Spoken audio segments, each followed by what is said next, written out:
So look, hacking into my accounts,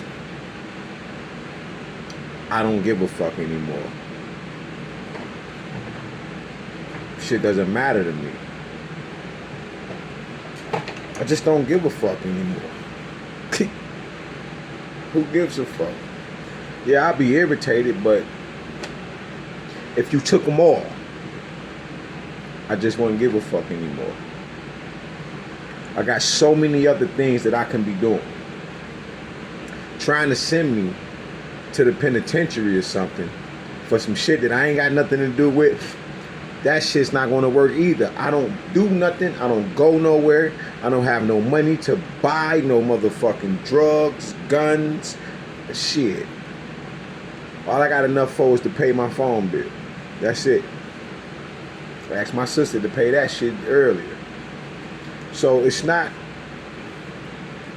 gonna matter. You gotta remember who I am.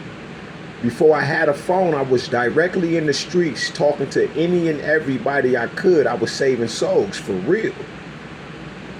Y'all don't, you don't remember? I got ordained before I was 28 years old. Glenn R. Plummer, pastor. Glenn R. Plummer, Christian Television Network, Ambassadors for Christ right there on Telegraph in Plymouth. Yeah, that's where I went to school at. That was one of my first homes. Yeah, you don't remember? Yeah, the only thing I didn't do was show up for graduation. That was it. But I damn sure completed it. I just didn't get the paper. I didn't get the, I watched them on television.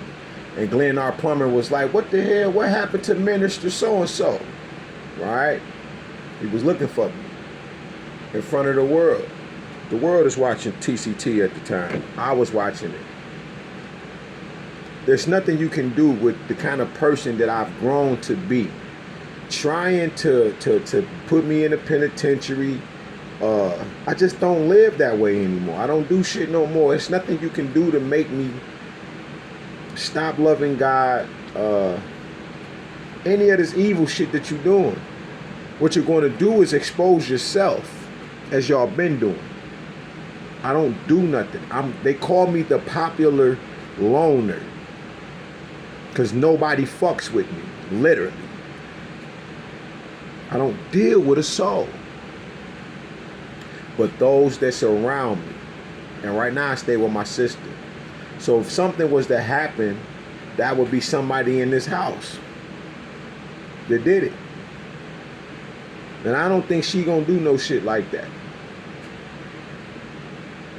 I'm hoping. I don't see it. But it's a lot of shit I don't see.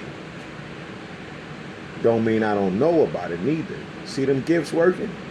This y'all fucking problem. You too busy instead of just repenting, which means changing fully from that which you have been, which is not good. And you don't want to change. Pick up your cross, which is pick up your transformation, pick up your enlightenment, pick up your ascension, pick up your goddamn change. Damn. It's not hard. By, let me see, the beginning of next week, I will be completely off of fish. I already don't eat meat and shit. But I'll be completely off the fish. Then I'll be looking for another way to ascend. I already got off the meats and shit months ago. This your problem.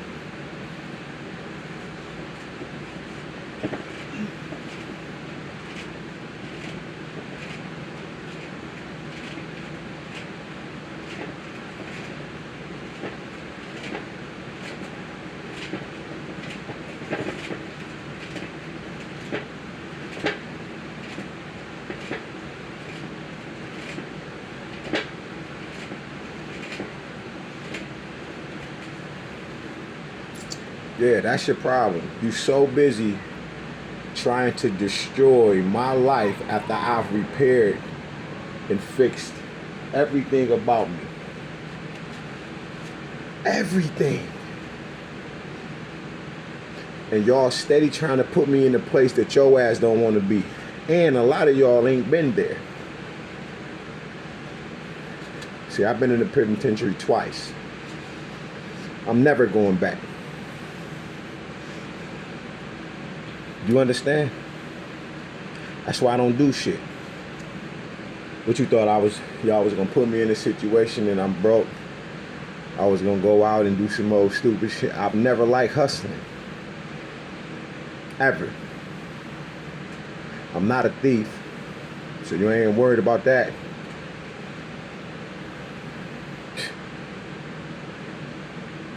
The people who, yeah, that's like my homeboy, my white homeboy that was in the penitentiary with me. He said he used to ride past Jackson every day. And he said he always felt like everybody in the prison belonged there. Until he ended up becoming my goddamn cellmate. He had a certain outlook on black people until he ran into God. Big dude too. This dude was about 6'5" or some shit, 6'6". But he was in there for domestic violence. And he asked me 1,000 questions. And I answered as many as God allowed me to answer. And you know, I coached him the whole time on what he should do. And he'll be all right. You know, they put you in boot camp, this is what you need to do. But he was in there for domestic violence. And he said now that he was there, he understand now that everybody don't belong in the penitentiary. Even me with my crimes. He could see me. You feel me?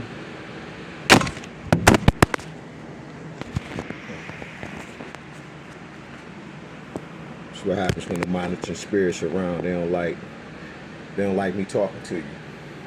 The vibration gonna hit different. But ain't that something? I'm gonna catch that motherfucker. He got away. We're gonna get him though. But yeah, man. It changes once he became a victim to his wife. I can't remember if he was wrong, but I know it was domestic violence. And they put his ass under the penitentiary. So he felt until you go to court and you actually go do some things. But it changed everything that he thought about people that was in the jails. And that's the thing about y'all. Y'all wish death in jail on me, but you yourself could not go through the shit that I've been through. You don't know what it's like to be homeless for 2 years. This is why I told myself I'll never be homeless again. And then this is what we're doing right now. Y'all trying to make me homeless. I was already homeless for 2 years back in fucking 2017, 16. That's how I caught my case. Because as soon as I started to get my life together, I ended up catching the case. This is the problem. Y'all think y'all gonna make me, it ain't nothing in this world to make me resort to any kind of criminal activities. Ever. Nothing. I'm too old. I'm 42 years old. What the fuck I look like? Toting guns, selling dope, breaking in houses. Just whatever the fuck you got in mind for me. What the fuck do I look like? Your goddamn entertainment? Your idiot? Your scapegoat? No. Absolutely fucking not. Huh? Go find you something else to do.